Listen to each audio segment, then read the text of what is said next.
કવિ અવિનાશ વ્યાસની રચનાઓ, એમનું એક ગીત, કહો ને કે એક પદ, પંખીડાને આ પિંજરું જૂનું જૂનું લાગે, બહુએ સમજાવ્યું તોય પંખી નવું પિંજરું માગે.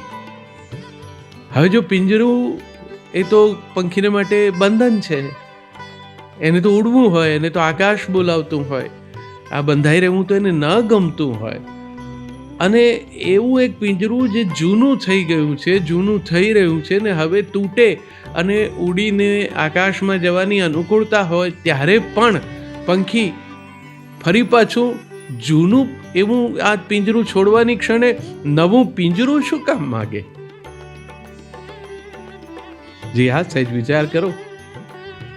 એટલા માટે મારી સમજણ તો એવું કહે છે કે કદાચ અવિનાશભાઈએ છેક એ આપણા નરસૈયાની ભાવયાત્રામાં પોતે પણ જોડાઈને આ વાત મૂકી છે.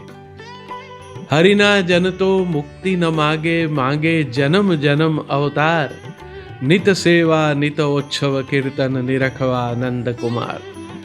તો ત્યાં મુક્તિ મોક્ષ એવી અપેક્ષા જ નથી, ફરી ફરી આવવું છે. અને ફરી ફરી શા માટે આવવું છે? હરિનું નામ લેવા માટે, સંકીર્તન કરવા માટે.